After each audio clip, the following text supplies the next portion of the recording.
भारतीय शेयर बाजारों में आज 24 फरवरी को बड़ी गिरावट देखने को मिली। सेंसेक्स और निफ्टी लगातार 5वें दिन गिरकर लाल निशान में बंद हुए। फरवरी महीने में अब तक सेंसेक्स और निफ्टी करीब 4% टूट चुके हैं। छोटे और मझोले शेयरों में भारी बिकवाली देखने को मिली। बीएसई का मिड कैप इंडेक्स 0.78 और स्मॉल कैप इंडेक्स 1.31% टूट कर बंद हुए। इसके चलते निवेशकों की संपत्ति आज दिन भर में करीब 4.22 लाख करोड़ रुपए डूब गई। ऑटो और एफएमसीजी इंडेक्स को छोड़ दें तो बाकी सभी सेक्टोरल इंडेक्स भी लाल निशान में बंद हुए। सबसे अधिक गिरावट ऑटो और मेटल शेयरों में देखने को मिली। कारोबार के अंत में बीएसई सेंसेक्स 856.66 अंक या 1.14% की गिरावट के साथ 7,74,454.41 अंक पर बंद हुआ। वही एनएसई का 50 शेयरों वाला इंडेक्स निफ्टी 243.40 अंक या 1.07% लुढ़क कर 22,552.50 के स्तर पर बंद हुआ। बीएसई में लिस्टेड कंपनियों का कुल मार्केट कैपिटलाइजेशन आज 24 फरवरी को घटकर 397.98 लाख करोड़ रुपए पर आ गया, जो इसके पिछले कारोबारी दिन यानी शुक्रवार 21 फरवरी को 402.20 लाख करोड़ रुपए रहा था। इस तरह बीएसई में लिस्टेड कंपनियों का मार्केट कैप आज करीब 4.22 लाख करोड़ रुपए घटा है, या दूसरे शब्दों में कहीं तो निवेशकों की संपत्ति में करीब 4.22 लाख करोड़ रुपए की गिरावट आई है।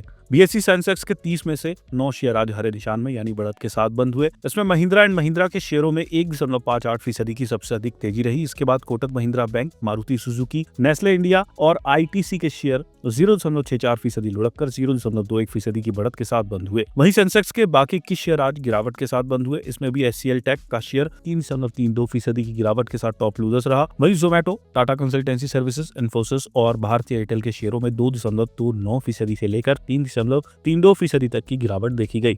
25 फरवरी को कैसी रह सकती है बाजार की चाल? मेहता इक्विटीज के प्रशांत तापसे ने कहा कि मंदी के मुख्य कारणों में कमजोर एशियाई संकेत और 21 फरवरी को अमेरिकी बाजारों में तेज गिरावट के साथ साथ ट्रंप की जवाबी टैरिफ धमकियों और विदेशी फंड की तरफ से लगातार हो रही बिकवाली शामिल है। उन्होंने कहा कि ऐसी आशंका है कि अमेरिका में महंगाई फिर से लौट रही है। इससे ग्लोबल ग्रोथ की संभावनाओं को नुकसान पहुंच सकता है, जो पहले से ही मंदी के दौर से गुजर रहा है। एफआईआईज की बिकवाली के अलावा चाइनीज शेयरों में जबरदस्त उछाल एक और बड़ी बाधा बनकर उभरा है। जियोजीत फाइनेंशियल सर्विसेज के chief investment strategist VK. Vijay Kumar ने कहा कि चाइनीज शेयरों के आकर्षक बने रहने के कारण भारत में बिकवाली और चीन में खरीद की रणनीति कुछ समय तक जारी रह सकती है। डेजर्व के को-फाउंडर वैभव पोरवाल का कहना है कि अक्टूबर 2024 से भारत का मार्केट कैप लगभग 1 लाख करोड़ डॉलर घटा है, जबकि चीन का market cap 2 lakh crore dollar बढ़ गया है। एनएसडीएल के डेटा से पता चलता है कि विदेशी पोर्टफोलियो निवेशकों ने अकेले जनवरी 2024 में भारतीय इक्विटी बाजार से लगभग 25,000 करोड़ रुपए निकाले हैं, जबकि 2023 में 1.7 लाख करोड़ रुपए से अधिक का मजबूत निवेश हुआ था। पोरवाल ने विदेशी फंडों की निकासी के लिए कई वजहों को जिम्मेदार ठहराया है। इसमें भारत के प्रीमियम वैल्यूएशन और चीन का आर्थिक सुधार शामिल है।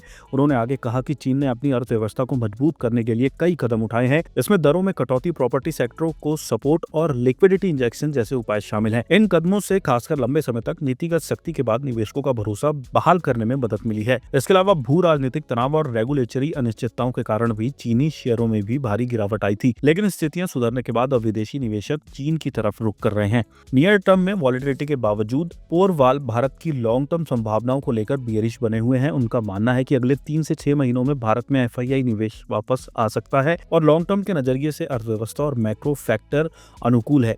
मजबूत घरेलू मांग, डिजिटल ट्रांसफॉर्मेशन और बुनियादी ढांचे को मिल रहा बढ़ावा लंबी अवधि में फायदा पहुंचाएगा।